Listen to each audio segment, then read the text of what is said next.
บัดคลิปนี้ก็ส้มเกิดเนี่ยอ้อยกำลังจัดทหารซีมกรุบขะเนียบัดหลังจากที่ช่วงนี้มีสถานการณ์ตะเข็บชายแดนบัดนะมีการจะบังคะเนียนใต้ตุ้ยบัดนะเพื่อในการเกิดอุยเลิงภายในขมุยืมไม่สามารถรับรู้ได้แต่ยังก็พอที่จะเดาสถานการณ์บัน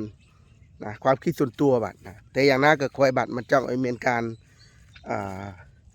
บังคะเนียแต่บัดจ้องไอเวียสงบโดยเชียได้ปีเดิมบัดนะ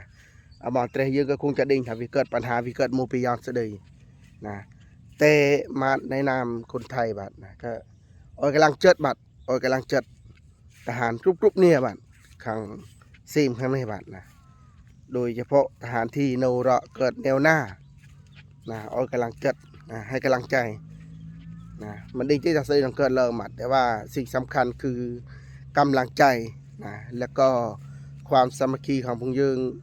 เนี่ยซีมก็ต้องโดยขเนียได้เนี่ยบัดต้องเกิดมุยโดยขเนียบัดโดยแผ่นใดย่อยเกิดแผ่นใดมุยขเนียจัดมุยขเนียนะมือเคยทิศทางเดียวกันตุบเวียนเกิดความสมานฉันท์ตัวของเนียบานบัดตอนแรกก็กำลังจัดบัดเมียมองปูนนะขังสระเสรเจ็บตะเข็บชายแดนต้องปีบอนบัดนะก็มันดิ้งน้องใหญ่อย่างจานเวียเมียราจังไว้เกิดที่บัดนะแต่เบอร์ไทยยังเจ๊ถักบ้าต้นเต้ากี่ใหญ่สะเดมูก็อย่างน่ามันเยอะบัดถ้าเกิดว่าเหลี่ยมมันมีเยอะเองก็หลบเหลี่ยมซะนะลบออยเวียตโนจุดแดลวิ่งนะ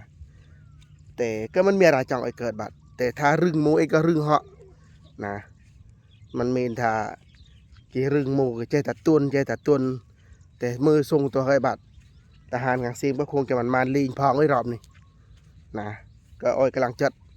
ทหารบัดนะทหารกรุ๊ปนายนะต้องตะปีตุยดาวทมนะอ้อยกำลังจัดบัดจากมาในนามจีเดียในวันแล้วก็อ้อยกำลังจัดเมื่อบองปูนบัดที่นงเขตตะเข็บชายแดนมาเข้าใจครับว่าการเวียนของเมียนเป็นเหตุการณ์แบบนี้เบียยากลำบากกับเมียบองปูนที่นงเขตขังนอกบัดแต่วิเทอยังนาบานเมียบองปูนนะเพื่อการรักษาดินแดนเนาะ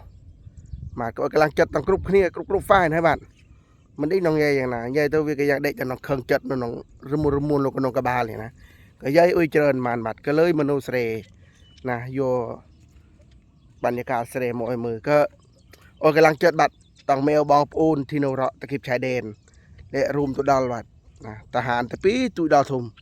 นะมาคนหนึ่งก็กำลังจัดบัดกำลังจัดกรุ๊ปเนี่ยที่เธอนาทีโนเราตรอแล้วก็เมลบองปูนที่โนมันตรอบัดก็สมอยปลอดภัยกรุ๊ปเนี่ยนะบัดบริษัทตะวิเมียนเสด็จเกิดเลิงบัดสวัสดีบัด